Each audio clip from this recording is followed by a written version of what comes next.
स्वागत है GS vision के क्लास में। मैं अमरीश मिश्रा। इतिहास के लेक्चर को आगे बढ़ाते हैं। आज के लेक्चर में हमें स्वतंत्रता आंदोलन का शुरुआत करना है। कल हमने पिछले बार जो देखा था वो राष्ट्रवाद पे हमने चर्चा की थी। राष्ट्रवाद के विभिन्न पहलुओं पर चर्चा हमने किया था और उससे आने वाले जो प्रश्न हैं उसका हमने आंसर ड्राफ्टिंग भी किया था। आज हम देखेंगे स्वतंत्रता संघर्ष का जो शुरुआत हुई वो उसके बारे में हम चर्चा करेंगे आज। तो आइए देखते हैं। स्वतंत्रता आंदोलन हमारा टॉपिक है। स्वतंत्रता आंदोलन। इससे पहले आप राष्ट्रीय लगा लें। राष्ट्रीय स्वतंत्रता आंदोलन सही है। राष्ट्रीय स्वतंत्रता आंदोलन है हमारा टॉपिक आज का। अब देखिए, राष्ट्रीय स्वतंत्रता आंदोलन का आप देखेंगे कि इसे तीन भाग में सामान्यतः बांटकर देखा जाता है। सामान्यतः तीन भागों में बांटकर इसे देखा जाता है। पहला है 1885 से लेकर के 1905, ये पहला चरण है। और दूसरा चरण है 1905 से लेकर के 1919। और जो तीसरा चरण है वह है 1919 से लेकर के आज़ादी तक का। 1885 का जो टाइमिंग है वो है कांग्रेस की स्थापना। तो कांग्रेस की स्थापना होती है इसी टाइम में। और चूंकि कांग्रेस की जो स्थापना होती है वो इसकी स्थापना की जाती है वैसे लोगों के द्वारा जो संवैधानिकता, सुधारवाद, न्यायप्रियता में विश्वास रखते हैं। और उनकी मांग जो होती है ब्रिटिश से, वो मांग जो करने का तरीका होता है वो सकारात्मक होता है। वो अनुनय विनय के साथ मांग करते हैं, इसीलिए इसे उदारवादी आंदोलन कहा गया है। तो जो पहला है 1885 से लेकर के 1905 तक, इसे उदारवादी चरण कहा जाता है। उदारवादी चरण कहा जाता है। उदारवादी चरण। और 1905 आते आते 1905 में क्या हुआ था, बंगाल विभाजन हुआ। और बंगाल विभाजन के विरोध में एक बड़ी आंदोलन हुआ था जिसे हम कहते हैं स्वदेशी आंदोलन। और इस स्वदेशी आंदोलन में हुआ क्या कि इस स्वदेशी आंदोलन में जो गर्मपंथी नेता थे वो उभर के सामने आए और उन्होंने रिप्लेस कर दिया उदारवादियों को। तो ये जो चरण हुआ इसीलिए इसे कहा जाता है एक्सट्रीमिस्ट, मतलब उग्रवादियों या फिर गर्मपंथी नेताओं का ये एक कार्यकाल माना जाएगा। इसमें उन्हीं का दबदबा था। तो ये उदारवादी हो गए और ये जो थे एक गर्मपंथी नेता या फिर उग्रवादी नेता ये लोग थे। उग्रवादी मतलब उग्र, इनका विरोध का तरीका जो उग्र होता था अंग्रेजों के प्रति, ये थे। इनका और इनका जो स्टाइल था, स्टाइल ऑफ जो फंक्शनिंग था, इनका जो विरोध करने का जिनका तरीका था, जो प्रोटेस्ट करने का तरीका था, वो दोनों में फ़र्क था। हम समझते हैं इसके बारे में। और हम तीसरा में आते हैं। ये जो तीसरा चरण है इसे 1919 में गांधी ने आगाज कर दिया था राष्ट्रीय स्तर पर अपना पॉलिटिक्स का। राष्ट्रीय स्तर पर राजनीतिक शुरुआत की थी उन्होंने। इसीलिए इस काल को गांधीवादी युग कहा गया है। इसे गांधीवादी युग कहा गया है या इसे गांधी चरण कहा गया है। गांधीवादी युग या गांधीवादी चरण कहा जाता है। 1919 इसलिए कहा गया है क्योंकि आपको पता है कि इसी समय असहयोग आंदोलन की शुरुआत 20 में हुई। और असहयोग आंदोलन से पहले खिलाफत आंदोलन की शुरुआत हुई थी। उससे पहले रॉलेट एक्ट का मुद्दा उभर कर सामने आया था और गांधी सक्रिय हो गए थे राष्ट्रीय स्तर पर। इसका अर्थ यह नहीं हुआ कि भारत में जो गांधी का आंदोलन है वो 1919 में शुरू हुआ है। इस गांधी का आंदोलन पहले ही शुरू हो चुका है। चंपारण बिहार की धरती है। चंपारण और बीपीएससी का एक महत्वपूर्ण भाग है, महत्वपूर्ण मुद्दा है चंपारण आंदोलन पढ़ना। और चंपारण ही ऐसा पहला स्थल है जो गांधी को अवसर देता है राष्ट्रीय आंदोलन में उभरने का। एक बात हमें समझ लेनी चाहिए। तो उसके बाद खेड़ा होता है और फिर अहमदाबाद, बरदौली होता है। तो आप देखते हैं कि चंपारण, खेड़ा और अहमदाबाद, ये तीन क्षेत्रीय आंदोलन का नेतृत्व गांधी ने किया। और उसके बाद राष्ट्रीय स्तर पर राष्ट्रीय आंदोलन का नेतृत्व गांधी ने किया और उसका नाम है असहयोग आंदोलन। तो इस तरीके से हमने समझने का प्रयास करना है। तो फिर एक गांधीवादी चरण कहा जाता है 1919 से लेकर के 1947 के काल को। तो तीनों में जो बुनियादी फर्क है पहले हम वो समझ लें और क्लियर करते हुए हम चलें ताकि समझ में हमारे बेहतर आए। ये जो काल है 1885 से लेकर 1905 तक का, ये जो काल है वो उदारवादियों का है। उदारवादी का मतलब ये वैसे नेता हैं, सबसे पहले तो हमें समझना चाहिए कि ये जो नेता लोग हैं उदारवादी चरण में, ये सब ये हाईली इंटेलेक्चुअल और प्रोफेशनल लीडर्स हैं ये लोग, है ना। ये सब पाश्चात्य शिक्षित हैं, पाश्चात्य शिक्षा प्राप्त हैं, आधुनिक शिक्षा प्राप्त है, अंग्रेजी शिक्षा प्राप्त है, और ये ब्रिटिश के संविधान में विश्वास करते हैं। इन्हें लगता है कि ब्रिटिश न्यायप्रिय है, लेकिन यह समस्या उन्हें देखने को मिलती है कि ब्रिटिश का वहाँ पे तो शासन ठीक है, लेकिन इंडिया में जो ब्रिटिश का ये जो ब्रांच ऑफ गवर्नमेंट है ये ठीक से काम नहीं कर रही है। इसीलिए ये कहते हैं कि हम उन्हें बताएं कि समस्या क्या है, और ये शायद हम बताने के बाद यहाँ सुधार होगा, तो वो सुधार करने का प्रयास करते हैं। तो उनकी जो मांगे होती हैं अंग्रेज़ों से वो सुधार करने की होती है, और कमियों को दर्शाते हैं कि कहाँ कहाँ पर अंग्रेज़ लोग भारत में बेहतर नहीं कर रहे हैं और कहाँ और बेहतर कर सकते हैं, क्या समस्याएँ हैं यहाँ और क्या आप हमें दे सकते हैं। तो उन मुद्दों पर बात किए थे।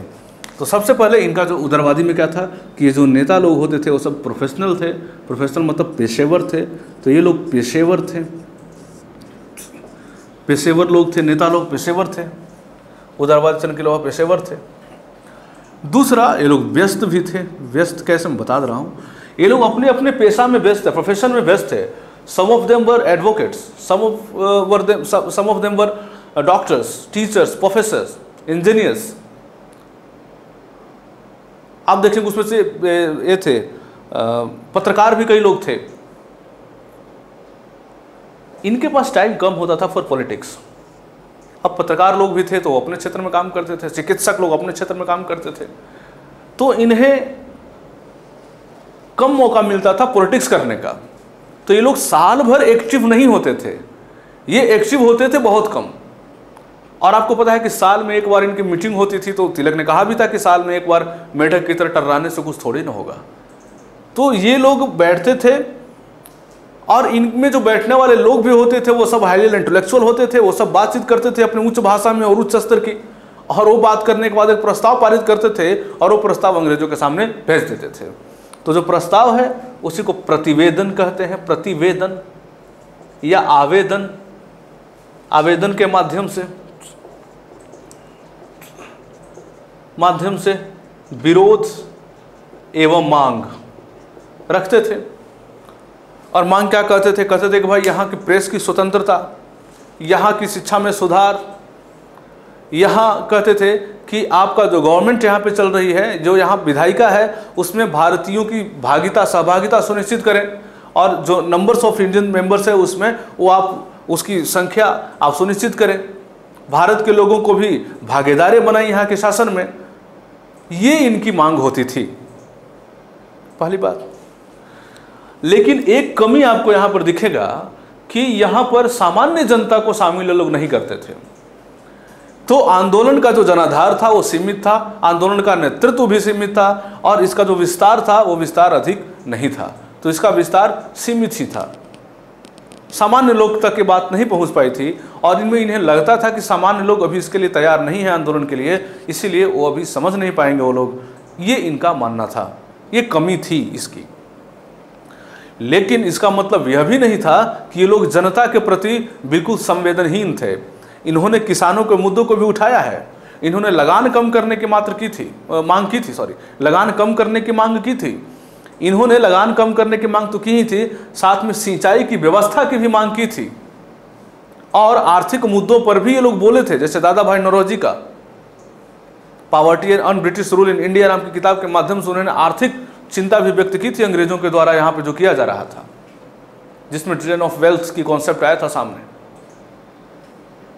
धन का बहिर्गमन होने, पिछले लेक्चर में इसमें चर्चा हमने की भी थी। तो ये आपने देखा, तो किसानों के लिए भी मांग भी इन्होंने किया है। किसानों के हित में मांग इन्होंने किया है। मैंने आपको उदाहरण भी दिया कि टैक्स में कमी किया जाए, लगान में कम किया जाए। एक बात और इन्होंने बहुत रिमार्केबल कही थी, इन्होंने कहा था कि भारतीय उद्योग का संरक्षण जरूरी है। भारतीय उद्योग का संरक्षण जरूरी है। और इसको लिए इन्होंने एक बात बोला था कि जो विदेश से वस्तुएं आ रही हैं उस पर आप ना टैक्स बढ़ा दीजिए, मतलब उस पर इंपोर्ट ड्यूटी आप बढ़ा दीजिए, आयात कर। और विदेशी माल पर अगर आप टैक्स बढ़ा देते हैं तो जाहिर सी बात है कि भारत के जो अंदर का, भारत का जो देसी माल है वो बिकेगा, वो सस्ता हो जाएगा। सिंचाई की बात इन्होंने की थी, तो ये सब बात इन्होंने की। इनकी सीमा भले ही थी, और इनकी सीमाएं क्या थी? सीमाएं यह थी कि ये अंग्रेजों से जिस भाषा में बात करते थे तो अंग्रेज लोग उतना ध्यान नहीं देते थे इनकी बातों को मानने पर। हालांकि कुछ न कुछ तो सुधार हुआ था। जैसे आप देखेंगे कि 1919 के जो अधिनियम में लाया गया था कि भारतीय लोगों को शामिल किया गया था शासन में, उसकी संख्या बढ़ाई गई थी, तो ये सब सकारात्मक परिणाम भले ही देखने को मिले थे। लेकिन अगर ओवरऑल आप देखने का प्रयास करेंगे तो आपको पाएंगे कि उदारवादी का जो मांग था या फिर इनकी सफलता थी वो बहुत ही सीमित थी, नहीं थी। और अंग्रेज प्रायः इन्हें इग्नोर कर देते थे इनकी मांग को। और यही कारण था कि गर्मपंथी या फिर जो उग्रवादी जो विचार के जो नेता थे उनका वर्चस्व कायम हो गया। और ख़ास करके 1905 में क्या होता है कि स्वदेशी आंदोलन होता है। स्वदेशी आंदोलन का कारण क्या था? तो भाई स्वदेशी आंदोलन का कारण होता है बंगाल का विभाजन। तो बंगाल का जब विभाजन होता है तो बंगाल का विभाजन सांप्रदायिक आधार पर हो जाता है ना, हम आते हैं उस पर। सांप्रदायिक आधार पर हो जाता है बंगाल का विभाजन, और वो सांप्रदायिक जब हो जाता है तो यहाँ के लोगों में आक्रोश और रोष पैदा हो जाता है, और यहाँ के लोग अंग्रेजों के विरुद्ध आंदोलन करते हैं। और उसी आंदोलन का नाम है स्वदेशी आंदोलन। उसकी चर्चा एक एक करके हम करेंगे पॉइंट पर। और उसी में गर्मपंथी नेता जो थे वो उभर कर सामने आ जाते हैं, बड़ा लोकप्रिय होते हैं, और जनता के हृदय में और जनता के बीच उग्रवादी नेताओं की जो पहचान है वो मजबूत हो जाती है, और इनके प्रति संवेदना लोगों में आ जाती है। जबकि उदारवादी नेता जनता के मन में नहीं बसते हैं और वो हाशिए पर चले जाते हैं। और यही कारण बनता है कि उग्रवादी और उदारवादी नेताओं के बीच में मनभेद हो जाता है, और सूरत के जो अधिवेशन है वहीं पर और वहीं पे बफरिफिकेशन हो जाता है, और उसी को सूरत विभाजन नाम दिया जाता है, जहां गर्म दल और नरम दल दो भागों में कांग्रेस का विभाजन हो जाता है। ये विभाजन आगे चलकर मिट जाता है, और फिर धीरे धीरे कांग्रेस के दोनों जो पक्ष हैं वो साथ में आ जाते हैं। ये तो बात हुई। अब उसके बाद अगर हम बात करें तो गर्मपंथी आंदोलन की अगर बात करें तो इनका कहना है कि हम भाई ये एप्लीकेशन लेटर वगैरह लिखने में हम काम नहीं करते हैं, हम डायरेक्ट अंग्रेजों के विरुद्ध आंदोलन करेंगे कि तुम भाई हमारे अपने जो आदर्श हैं हम उसे मानेंगे, हम विकास खुद करेंगे, हमारी संस्थाएं खुद होंगी, तुम्हारी संस्था की कोई काबिलियत नहीं है। जबकि इनका मानना था कि अंग्रेजी संस्थाएं बेहतर हैं और उन्हीं के अंतर्गत विकास संभव है। इनका कहना था नहीं, विकास हम खुद करेंगे। और स्वदेशी आंदोलन के दरमियान आपको पता है कि राष्ट्रीय विद्यालय भी खोले जाते हैं, बिहार में भी विभिन्न खोले जाते हैं कि उसी में बच्चे हमारे पढ़ेंगे। और वहाँ पर जो सरकारी कामकाज को लोग त्याग देते हैं, चाहे वो एडवोकेट्स हों, चाहे वो टीचर्स हों, स्टूडेंट्स हों, सब अपने अपने जो संस्थान हैं, स्कूल हैं, आपके कोर्ट हैं, वो जाना छोड़ देते हैं। और ग्राम पंचायत ग्राम न्यायालय की स्थापना होती है, और लोग उसी के माध्यम से कहते हैं कि नहीं, हम स्वदेशी अपने माध्यम से हम हर समस्या का निपटारा करेंगे और हर क्षेत्र में विकास करेंगे स्वयं के आधार पर। तो ये इसमें था। तो इसमें क्या था कि ये लोग अंग्रेज़ों का विरोध करते हैं। और आप देखते हैं कि इसी के बाद इसी के टाइम में क्या होता है कि क्रांति की धारा उभर के सामने आती है, अंग्रेज़ों की हत्या भी की जाती है, उनका विरोध किया जाता है। तो ये आपको देखने को मिलेगा यहाँ। अगला चरण है गांधीवादी चरण। गांधीवादी 1919 के माध्यम से 1919 में आते हैं। खिलाफत आंदोलन के माध्यम से गांधी आगाज कर देते हैं राष्ट्रीय स्तर पर अपना विरोध, और चलते रहता है 1947 में। ऐसे तो हमें पूरा पढ़ना ही है, तो गांधी ऑलरेडी हमारा एक टॉपिक में बनता है, और फिर असहयोग हमें देखना ही है, और सिविल डिसओबीडियंस या फिर क्विट इंडिया मूवमेंट सब तो हम देखेंगे। तो इस पर पूर्ण चर्चा तो हम करेंगे आगे चल के। तो हम यहाँ से अभी एक हमने समझने का प्रयास कर लिया कि डिवीजन ऑफ द टाइम जो है इंडिपेंडेंट जो हमारा फ्रीडम स्ट्रगल का, वो 3 है, या तीनों की क्या क्या विशेषता है ये हमने देखा। तो पहले अब हम देखते हैं यहाँ से कांग्रेस की स्थापना देखते हैं, और कांग्रेस की स्थापना के माध्यम से हम आगे बढ़ते हैं।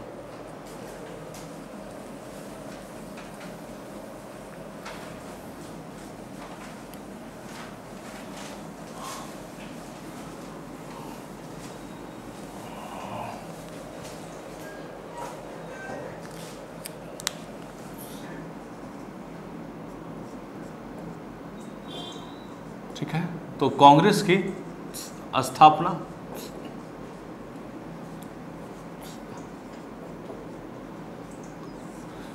आपको पता है कि कांग्रेस की स्थापना होती है 1885 में। अब बिल्कुल फैक्चुअल नहीं हुई, ये मेंस की क्लास है, बिल्कुल फैक्चुअल में आपका होगा कि ये संस्कृत विद्यालय है बम्बई में और वहीं पर होती है। इसमें 72 लोग रहते हैं पहले मीटिंग में और 72 लोग मिलकर के इसकी स्थापना करते एक संस्कृत विद्यालय है, तेजपाल संस्कृत विद्यालय जो मुंबई में है, वहीं पर इसकी स्थापना होती है। बहरहाल हम अभी इसको कॉन्सेप्ट को समझने का प्रयास करते हैं। तो कॉन्सेप्ट यह है कि 1885 में इसकी स्थापना तो होती है, लेकिन बात यह है कि इसकी जो संस्थापक है उसी को लेकर के विवाद है ना, संस्थापक का लेकर के विवाद है और वो है एच.ए.ओ. ह्यूम। तो ह्यूम जो है इसके संस्थापक है। और ह्यूम कौन है? तो ह्यूम है एक सिविल सर्वेंट जो रिटायर है ना। पहली बात कि ब्रिटिश हैं और यही विवाद का कारण है, ये ब्रिटिश है। दूसरा, ये सिविल सर्वेंट थे, सिविल सर्वेंट है। अगर वहां के चिंतक या विचारक होते तब तो बात होती है ना, लेकिन वहां के सिविल सर्वेंट थे, मतलब वो गवर्नमेंट में थे, वो रिटायर हुए थे और उन्होंने संस्था की स्थापना किसी लोग को इसे डाउट की नजर से देखे। तो ये देखिए आप, तो कहा जाता है, कई लोगों ने आरोप लगाया कि ये जो ह्यूम है, ह्यूम साहब हैं, तो इन्होंने क्या देखा कि भारत के जो लोग हैं वो आंदोलन उभर रहा है। जैसे कि आपको पता है कि कांग्रेस से पहले ही बहुत सारी संस्थाएं तो आ चुकी थी ना, जैसे बॉम्बे एसोसिएशन, कलकत्ता एसोसिएशन, ये सब की स्थापना तो ऑलरेडी हो चुकी थी। दर्जनों भर जो संस्थाएं थे उनकी स्थापना हो चुकी थी पहले, और बाद में सब संस्थाएं जो थी उनके सब मेंबर कांग्रेस में आ गए, फिर कांग्रेस को स्ट्रॉन्ग किए सब मिलकर, ठीक है ना। तो ये देखने को मिला है। लेकिन इसमें कहा यह जाता है कि ह्यूम जो थे वो इसलिए इसकी स्थापना किए ताकि यहाँ के लोग जो अलग अलग संस्था बना के जो विरोध कर रहे हैं अंग्रेजों के विरुद्ध, वो विरोध को दबा दिया जाए और एक संस्था बना दिया जाए ताकि इस माध्यम से पाइए और सरकार से बातचीत कीजिए। इसे कहते हैं सेफ्टी बल्ब की अवधारणा, जिसे लाला लाजपत राय ने दिया था। तो लाला लाजपत राय ने ही क्वेश्चन मार्क इस पर किया था कि जो कांग्रेस का जो फॉर्मेशन ऑफ कांग्रेस है वो डाउटफुल है, और उन्होंने कहा था कि सुरक्षा कपाट मतलब सेफ्टी बल्ब एक ऐसा बल्ब है जो अपनी सुरक्षा के लिए बल्ब लगा लिया गया, कपाट लगा लिया गया अंग्रेजों के द्वारा। लेकिन इसी बात को गोपाल कृष्ण गोखले खंडन भी कहते हैं और कहते हैं कि नहीं, ऐसी बात नहीं है। लेकिन अब हम लोग देखते हैं कि क्या सही है। तो सबसे पहली बात तो यही है कि क्या ये सुरक्षा कपाट, तो ये जो सुरक्षा कपाट है की अवधारणा मतलब सेफ्टी बल्ब की अवधारणा, कॉन्सेप्ट ऑफ सेफ्टी बल्ब, तो क्या ये सही है? तो सबसे पहले कहा क्यों गया, क्यों कहा जाता है? तो अगर इसके पक्ष में हम बात करेंगे कि भाई क्यों कहा गया, तो इसीलिए कहा गया कि ये जो ह्यूम है, ह्यूम क्या थे? एक ब्रिटिश सिविल सर्वेंट थे। ब्रिटिश सिविल सर्वेंट्स तो डाउट हो रहा था। दूसरी बात, ऐसा आरोप लगाया गया है कि ह्यूम जो थे वो डफरिन की सलाह पर काम कर रहे थे। लॉर्ड डफरिन था ना गवर्नर जनरल, तो लॉर्ड डफरिन की सलाह पर काम कर रहे थे और वही करवाए थे सब इनसे। ये हो गया, दो बातें हैं, यही कहा गया था। एक और बात कहा गया था कि डफरिन को ऐसा पता चला था कि 7 जो स्पाइज थे इसके जासूस, वो 7 सबूत दिए थे, मतलब डॉक्यूमेंट दिए थे, 7 डॉक्यूमेंट दिए थे।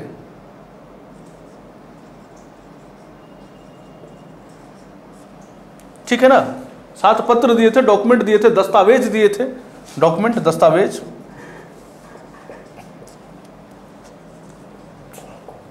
और वो दस्तावेज के माध्यम से वो सिद्ध करना चाहते थे कि भारत में 1857 की तरह एक बड़ी क्रांति होने वाली है। और उसके बाद डफरिन ने ऐसा किया कि एक सुरक्षा कपाट की अवधारणा पेश किया और उसके तहत उसने कांग्रेस की स्थापना करवाई। ये आरोप लगता है। ठीक है। और इस सुरक्षा का पाठ क्या अवधारणा किसने दिया? तो लाला लाजपत राय ने दिया, ये भी याद रखेंगे, लाला लाजपत राय।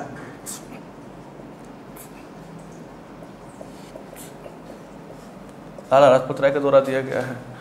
अब हम कहेंगे कि क्या ये तो हो गया, लेकिन इसके विपक्ष में हमें कमेंट करना है, मतलब सही स्थिति क्या थी, निष्कर्ष क्या है?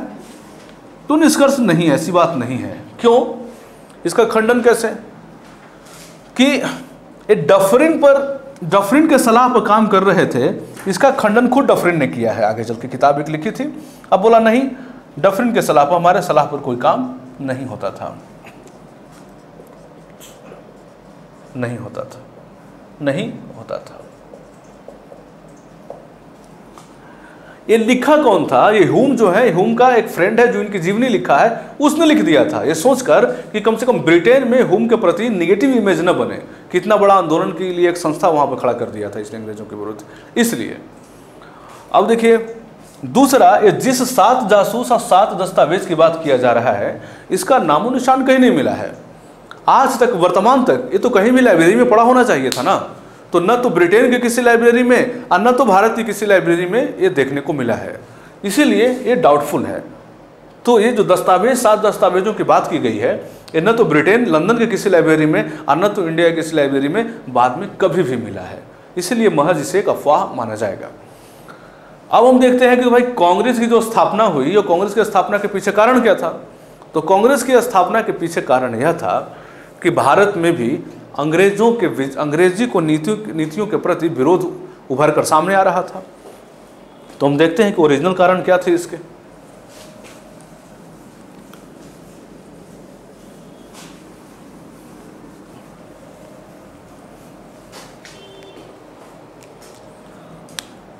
पहला,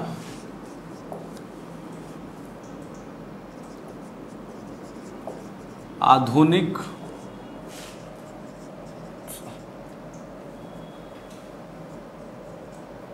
शिक्षित भारतीय वर्ग। ये जो आधुनिक शिक्षित भारतीय वर्ग आए,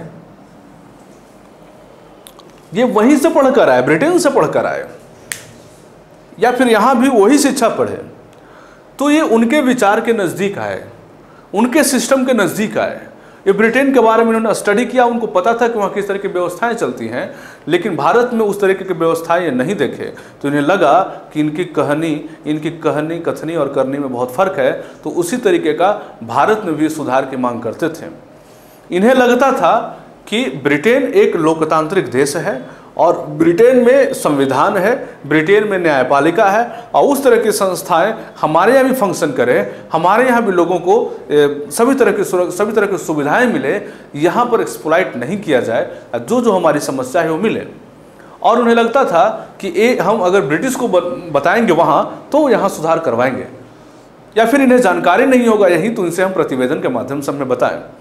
तो पहली बात क्या थी कि इस तरीके के आधुनिक शिक्षित वर्ग जो लोग थे, वो संवैधानिकता में विकास करते थे, संवैधानिकता में विकास करते थे। तो लगता था कि एक लिखित तरीके से हम विरोध करें, तो यह। दूसरा, अन्य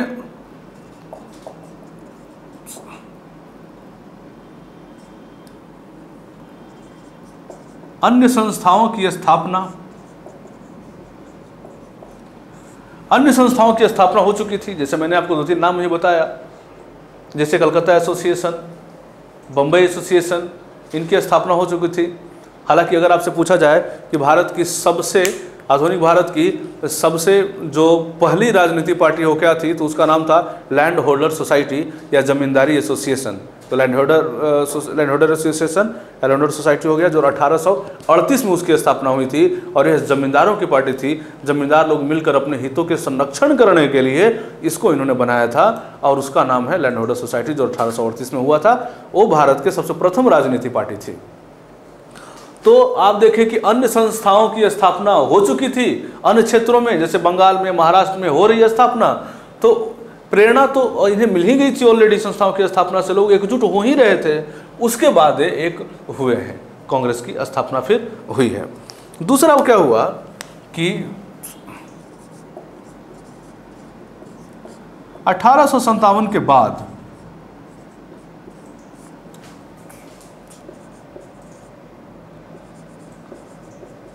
राष्ट्रवाद का विकास हुआ था। 1857 के बाद राष्ट्रवाद का विकास हुआ, एक मंच पर हम आए, एक होकर आगे बढ़ें, तो यह भावना भी कहीं ना कहीं काम इसमें किया है। तो इस तरीके से और भी कई कारण हैं, मैं मोटा मोटे कारण बता रहा हूं, जो कि कांग्रेस की स्थापना में अपनी भूमिका निभाए।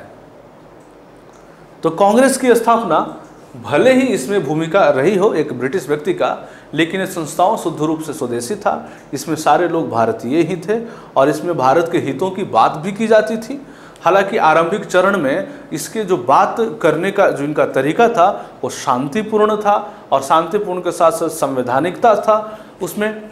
तो इस तरीके से इसे उदारवादी चरण कहा गया था, जिसमें जितने भी नेता लोग, जितने भी उसमें जो शामिल जो आंदोलनकारी थे, वो सारे आंदोलनकारी प्रोफेशनल थे और उनके पास राजनीति करने के लिए उचित समय नहीं होता था। एक यह भी आरोप है कि वो खुद स्वयं विलासितापूर्ण जीवन जिया करते थे। जैसे बड़े बड़े वकील हैं तो वकील अच्छे खासे उनका इनकम हुआ करता था, इसके साथ कोई बहुत बड़ा पत्रकार है, कोई चिकित्सक है, शिक्षक है, तो ये लोग हुआ करते थे। जैसे आप अगर देखेंगे फिरोज शाह मेहता जब ट्रेन में चलते थे तो सैलून लगता था उस समय। सैलून का मतलब होता है हर तरीके के सुख सुविधा उत्पन्न करा देना वहाँ। आज वर्तमान में जो क्लास 1 के रेलवे ऑफिसर होते हैं उनको सैलून लगता है, हालांकि ये भी खत्म करने की बात चल रही है, या फिर ऐसी बात चल रही है कि कोई भी आदमी पैसे से सैलून की व्यवस्था ले सकता है। लेकिन वर्तमान में जो क्लास 1 का जो ऑफिसर होते हैं रेलवे में, उनको सैलून की व्यवस्था होती है।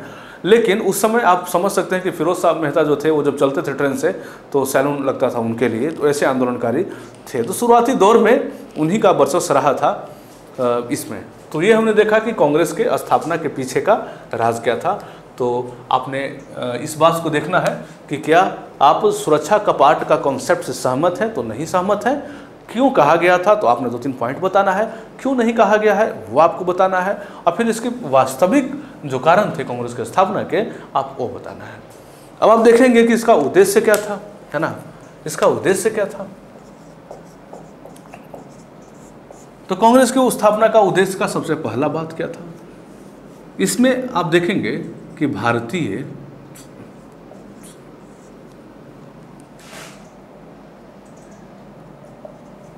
लोगों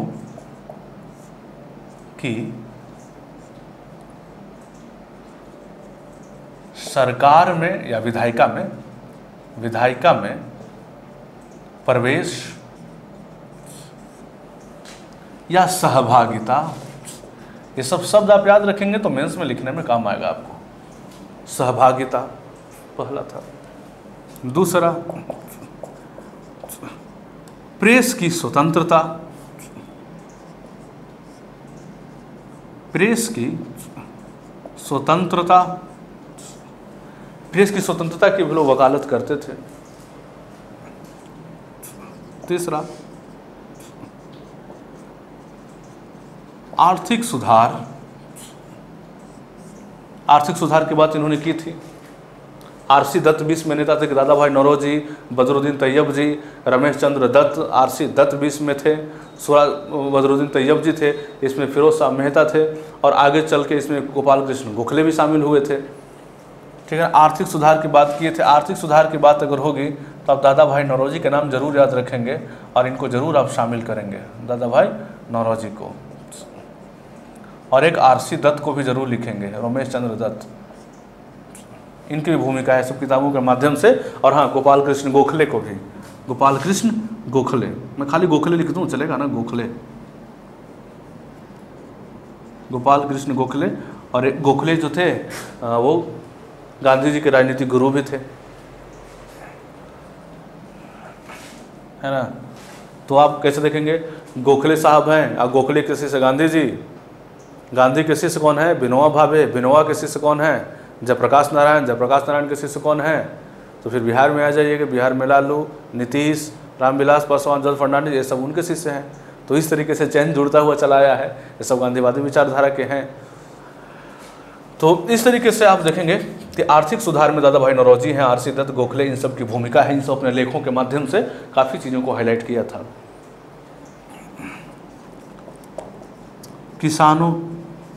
अब देखिए आर्थिक सुधार में बात करेंगे तो आर्थिक सुधारों के लिए इन्होंने एक बात और कहा था कि यहाँ के जो शिल्प उद्योग लोग हैं उनकी बात भी नहीं किया था। तो लघु उद्योग, जो शिल्प उद्योग लोग हैं भारत के, शिल्प उद्योग की रक्षा की इन्होंने बात की थी, कि रक्षा की बात की थी इन्होंने कि शिल्प उद्योग की रक्षा करें। जैसे इन्होंने कहा था कि विदेश से जो सामान आ रहा है उस पर टैक्स आप ज़्यादा लगा दें, तो जाहिर सी बात है कि फिर इसका डिमांड ज़्यादा हो जाएगा घरेलू चीज़ों का। 5वां, किसानों के लिए भी मांग की गई थी, जैसे कृषि की बात की गई थी, सिंचाई की बात की गई थी, तो इन सब की बात की गई थी। तो इन सब की मांग किया जाता था। शुरुआती दौर में कांग्रेस की स्थापना का ये सब उद्देश्य था।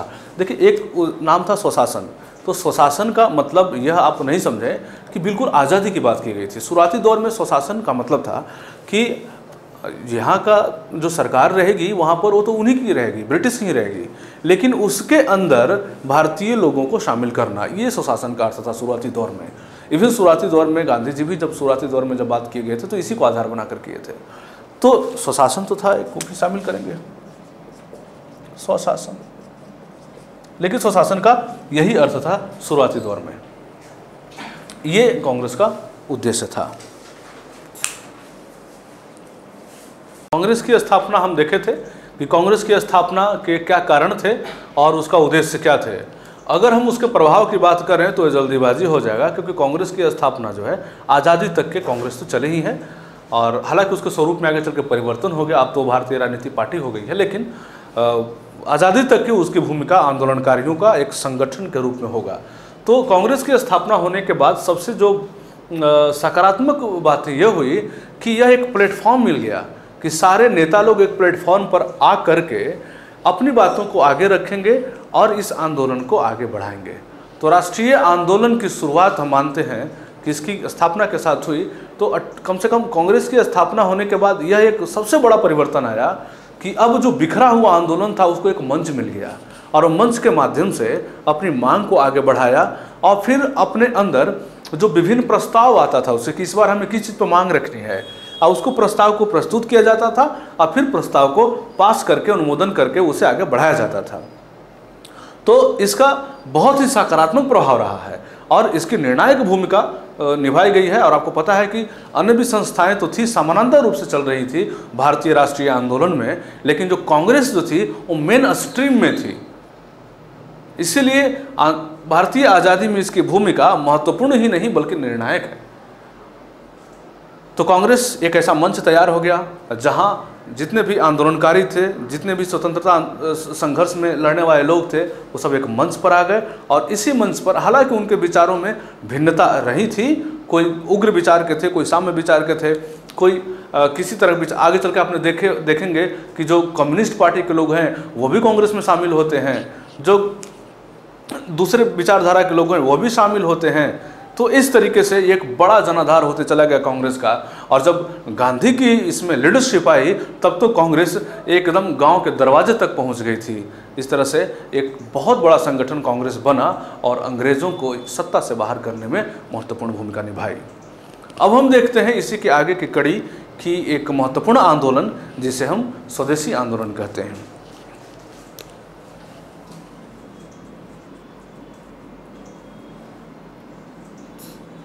स्वदेशी आंदोलन। स्वदेशी आंदोलन हुआ क्यों? सबसे पहले बात तो हुआ क्योंकि बंगाल विभाजन हुआ। बंगाल विभाजन हुआ। बंगाल विभाजन क्यों हुआ? क्योंकि सांप्रदायिकता। बंगाल विभाजन का कारण क्या था? तो सांप्रदायिकता।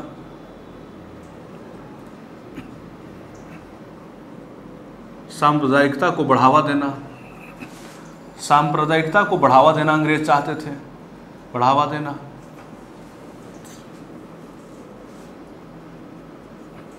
कारण नंबर 1। कारण नंबर 2, राष्ट्रवाद को कमजोर करना या राष्ट्रीय आंदोलन को कमजोर करना। राष्ट्रीय आंदोलन को कमजोर करना। और अगर एक लाइन में आप समझना चाहें तो फूट डालो राज करो की जो नीति आप जानते हैं वो यही है। फूट डालो राज करो की नीति यही है। ये कारण है। तो स्वदेशी आंदोलन हुआ क्योंकि बंगाल विभाजन हुआ। अब बंगाल विभाजन क्यों हुआ? क्योंकि अंग्रेज इसके पीछे, देखिए ओरिजिनल कारण यही है, मैं बताऊंगा ऑफिशियल उनका जो इसके पीछे जो रीजन दिया गया था कुछ और था, लेकिन वो लगता था कि यहाँ पर सांप्रदायिकता बढ़ावा दें, क्योंकि 1857 की क्रांति में हिंदू मुस्लिम एकता जबरदस्त देखने को मिली थी और उसके बाद भी कमोबेश हिंदू मुस्लिम एकता तो रही ही रही। हालांकि ये कुछ कमज़ोर भी हुआ था और ख़ास करके आप सांस्कृतिक, आप खास करके सामाजिक धार्मिक जब आंदोलन देखे थे तो सामाजिक धार्मिक आंदोलन में दो धारा मुख्य रूप से सामने उभर कर आई थी। और एक जो धारा थी वो पूरी तरह से पाश्चात्य या उस पर पाश्चात्यवादी प्रभाव सबसे अधिक था, और दूसरा था जिस पर परंपरावादी प्रभाव अधिक था। तो जो पाश्चात्यवादी अधिक था उसमें तो धर्म की जगह उतनी नहीं थी, लेकिन जो परंपरावादी दृष्टिकोण के जो समाज सुधारी संस्थाएं थी उनमें धार्मिक दृष्टिकोण आ गया था और अपने अपने धर्म की शुद्धता की तरफ बढ़ने लगे थे, जो कि भारत में सांप्रदायिकता को बढ़ावा दिया था, अनजाने में ही सही लेकिन बढ़ावा दिया था। और उस संस्थाओं में एक वहाबी आंदोलन का नाम होगा या दूसरा आप आर्य समाज का नाम होगा। लेकिन वहीं दूसरी तरफ जो बिल्कुल पाश्चात्य प्रभावित थे, जिन पर पाश्चात्यवाद का प्रभाव ज़्यादा था, वो था जैसे आर्य समाज, ब्रह्म समाज हो गया इनका, राजा राम मोहन राय का। और इधर आप देख सकते हैं कि जो अलीगढ़ आंदोलन था सैयद अहमद खान का, इनका था। तो ये जो आंदोलन थे इनकी सांप्रदायिकता में कोई महत्व नहीं, इनका सांप्रदायिकता में कोई योगदान नहीं है, क्योंकि वो धर्म को मूलतः धर्म को ये नकार ही देते थे। और लेकिन ये जो आर्य समाज हुए या वहाबी आंदोलन हुए वो अपने अपने धर्म की शुद्धता की बात करते थे और वो धर्म की शुद्धता पर बल देने के कारण अपने अपने धार्मिक रूढ़िवादिता को जन्म दिया, और जो कि सांप्रदायिकता में कहीं ना कहीं जरूर भूमिका निभाई बढ़ाने में। लेकिन जब हम बात करते हैं कि कांग्रेस की स्थापना हुई और राष्ट्रवाद का विकास हुआ, फिर राष्ट्रीय आंदोलन की तरफ बढ़ गई, कांग्रेस बढ़ गई, तब उसमें देखने को मिलता है कि हिंदू मुस्लिम एकता देखने को मिला और ये सब एक होकर के लड़ रहे थे। लेकिन उस समय कर्जन था और अंग्रेजों को लगा कि हमें ये जो आंदोलन मजबूत होता जा रहा। शुरुआती में जब कांग्रेस की स्थापना हुई थी तो इसे बड़ी लाइटली लिए थे अंग्रेज लोग। अब बोले कि ये तो बस ऐसे ही चलने वाली है, ये तो टूट के मर रही है और इंतजार कर रहा हूँ कि कब ये खत्म हो जाए। लेकिन जब धीरे धीरे इसका जनाधार बढ़ता जाता है, लोग इसे ज़्यादा जुड़ने लगते हैं, तब अंग्रेजों की चिंता होती है। और ये जो आंदोलन बढ़ रहा था, राष्ट्रीय आंदोलन, स्वतंत्रता के लिए जो आंदोलन बढ़ रहा था, उस आंदोलन को कम करने का उपाय ढूंढती है। और उसको सबसे बढ़िया उपाय मिलता है कि हम यहाँ इनका जो आंदोलन चल रहा है वो आंदोलन की जो मजबूती है उसको हम तोड़ा जाए। और कैसे हम तोड़ सकते हैं वो ये सोच रहे थे। तोड़ने के कौन कौन से आधार हो सकते हैं वो ये देख सकते थे। तो तोड़ने के कौन कौन से आधार हो सकते थे? तो पहला आधार हो सकता था धर्म, दूसरा आधार हो सकता था जाति, ये आधार हो सकते थे। तीसरा आधार हो सकता था क्षेत्र, कि इन आधार पर इनको हम बांट दें। जिनमें धर्म वाला उनको बड़ा काम आ गया। उन्हें लगा कि सांस्कृतिक रूप से, अगर हम ऐतिहासिक रूप से देखें तो ये दोनों कभी साथ नहीं रहे हैं। अंग्रेज लोगों ने तर्क दिया और आगे भी तर्क देते थे, बोला था कि इन्हें अलग करो। और फिर उन्होंने क्या किया कि मुस्लिम को प्रशय देना शुरू कर दिए। आरंभिक दौर में नहीं, क्योंकि 1857 जब हुआ था तो उन्होंने कहा था कि इसमें मुसलमानों का योगदान है 1857 विद्रोह में। लेकिन अब आप देखेंगे कि वो क्या करते हैं कि अब वो मुस्लिम को प्रशय देना शुरू कर देते हैं कि तुम्हारा हित हमारे साथ है, इनके साथ न रहो। और 1906 में मुस्लिम लीग की स्थापना होती है और उस स्थापना के पीछे अंग्रेजों का ही हाथ होता है।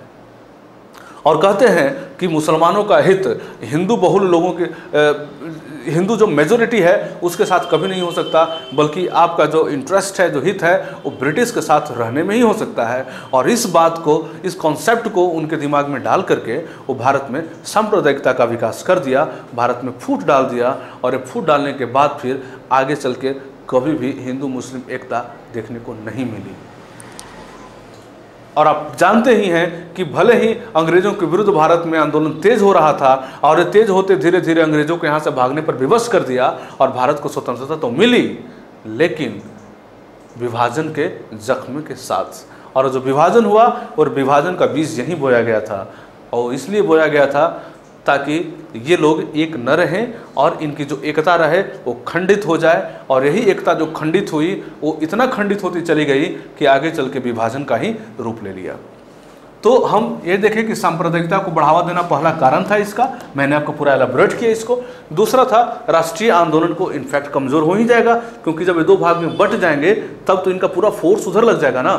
अभी जो इकट्ठा फोर्स लग रहा है ब्रिटिश के विरुद्ध, फोर्स आपस में लग जाएगा, एक दूसरे की लड़ाई झगड़ा करने में, निंदा करने में, हिंसा करने में, एक दूसरे को बैलेंस करने में लग जाएगा, तो फिर हम आराम से यहाँ पे राज कर लेंगे। तो राष्ट्रीय आंदोलन को कमज़ोर कर दिया जाए। और फिर आप देखें कि सांप्रदायिकता होती है, एक तरफ से मुस्लिम संप्रदाय का गुट, एक तरफ से हिंदू संप्रदाय का गुट, वो दोनों विकसित होने लगते हैं, असंप्रदायिकता का माहौल बनता है। हालांकि जो कांग्रेस है वो बीच की संस्था रहती है और वो किसी धर्म संप्रदाय जाति की तरफ नहीं मूव करती है, बल्कि वो मेन स्ट्रीम की राजनीति संस्था रहती है वहाँ पे। फिर देखते हैं, इसी को हम कहते हैं फूट डालो राज करो, एक फूट डालो राज करो करो। अब ये इसका वास्तविक कारण था, वास्तविक कारण। लेकिन ऑफिशियल जो उनका आधिकारिक जो बयान था अंग्रेजों का, अंग्रेज इसे क्या कारण बताए, तो अंग्रेजों के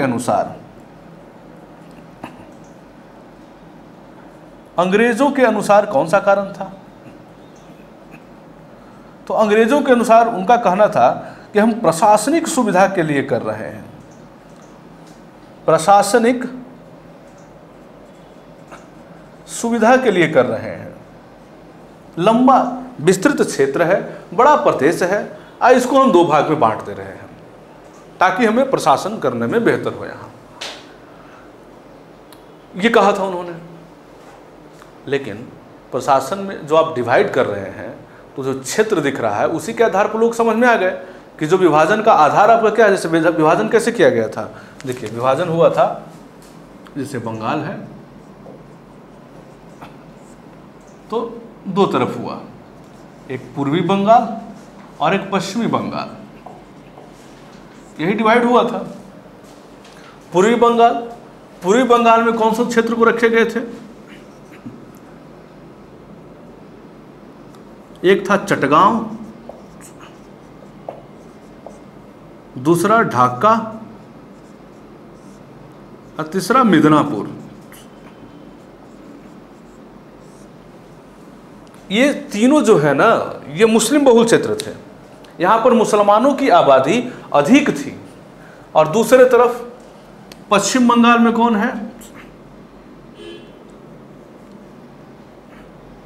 पश्चिम बंगाल में जो क्षेत्र है आपका, आज का क्षेत्र जो है वो क्षेत्र हो गया पश्चिम बंगाल में। पश्चिम बंगाल वाला एरिया तो था ही शामिल, इसमें बिहार भी शामिल है, उड़ीसा भी शामिल है और ये कलकत्ता वाला क्षेत्र भी शामिल था।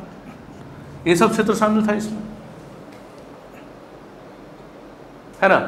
तो इन्होंने क्या किया कि पश्चिम बंगाल और पूर्वी बंगाल, ये वाला जो एरिया है वो हिंदू बहुल एरिया है और ये जो एरिया है वो मुस्लिम बहुल एरिया है। अब बताइए संप्रदाय के आधार पर बंटवारा हुआ कि नहीं हुआ, और इसे सब समझ रहे थे लोग। लेकिन जो नवाब थे वहां के बंगाल के, वो सब इसका सपोर्ट कर रहे थे कि नहीं बहुत बढ़िया हो रहा है, क्योंकि उनको कॉन्फिडेंस में ले लिए थे ब्रिटिश, और उनको कॉन्फिडेंस में ले लिए थे। लेकिन आम जो नागरिक है, जिसमें हिंदू मुसलमान दोनों शामिल है, वो लोग इसका विरोध किया था। और जो 16 अक्टूबर का दिन था, जिस दिन इसका बंगाल विभाजन फाइनल हुआ था, उस दिन 1905 है, 16 अक्टूबर 1905, उस दिन भारत की जो जनता है वो काला दिवस, शोक दिवस के रूप में मनाया था और एक दूसरे के कलाई पर राखियां बांधी थी। वो यूनिटी दिखाने के लिए कि भले ही ब्रिटिश हमें डिवाइड कर दें, लेकिन हम एक हैं, और एक दूसरे के कलाई पर राखी बांधी थी, शोक दिवस मनाया था। तो 16 अक्टूबर को ये हुआ था, इम्प्लीमेंट हुआ था, और फिर उसी दिन ये लोग हाथ पर राखियां बांधे थे। ये याद रखना है, इसका विरोध किए थे। अब देखिए उसी के बाद ये हो गया, उसके बाद आंदोलन शुरू हुआ। आंदोलन क्यों शुरू हुआ, जाहिर सी बात है, आंदोलन शुरू हुआ कि बंगाल का विभाजन रद्द करो। आगे चलकर रद्द हुआ 11 में, लेकिन बंगाल विभाजन रद्द करो। बंगाल विभाजन रद्द करने के लिए जो आंदोलन शुरू हुआ, उसी को हम स्वदेशी आंदोलन करते हैं। अब हमें देखना है कि जो स्वदेशी आंदोलन है उसमें हुआ क्या, स्वरूप क्या था, या इसके कार्यक्रम क्या थे। इसके कार्यक्रम क्या थे, तब हम देखेंगे कि इसका जो कार्यक्रम थे वो कार्यक्रम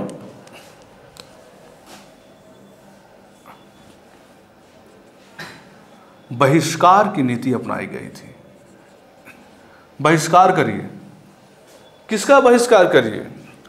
तो जितने भी विदेशी संस्थाएं हैं उनका, विदेशी जितने भी संस्थाएं हैं उनका विकास कीजिए, और सॉरी बहिष्कार कीजिए। विदेशी संस्था ही नहीं बल्कि विदेशी वस्तुओं का भी बहिष्कार करेंगे। ये हुआ। विदेशी वस्तुओं में क्या, कपड़े भी आएंगे ना, खूब कपड़े की होलियां जलाई गई, कपड़े उत्पाद बाकी भी जितने होते थे वो। और इसी के दौरान क्या हुआ था कि शराब की दुकानों पर धरना भी दी गई थी।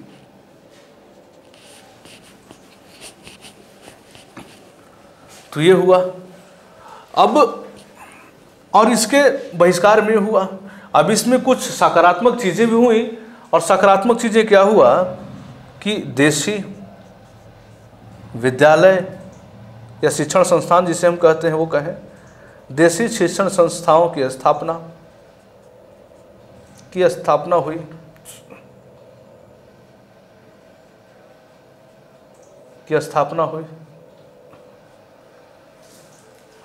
कि भाई इसमें यहाँ के लोग पढ़ेंगे छोड़ने के बाद।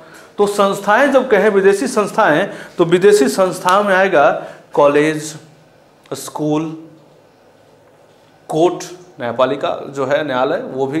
तो जो वकील लोग हैं वो कोर्ट जाना बंद कर दिए, जो टीचर्स लोग हैं वो स्कूल कॉलेज जाना छोड़ दिए, और जो स्टूडेंट लोग हैं वो भी पढ़ाई करना छोड़ दिए विद्यालयों में। तो ये स्थिति हुई, और जो इस्तेमाल किए वाले जो उत्पाद थे, वस्तुएं थे, वो भी छोड़ दिया गया और उसका भी बहिष्कार किया गया। ये हुआ।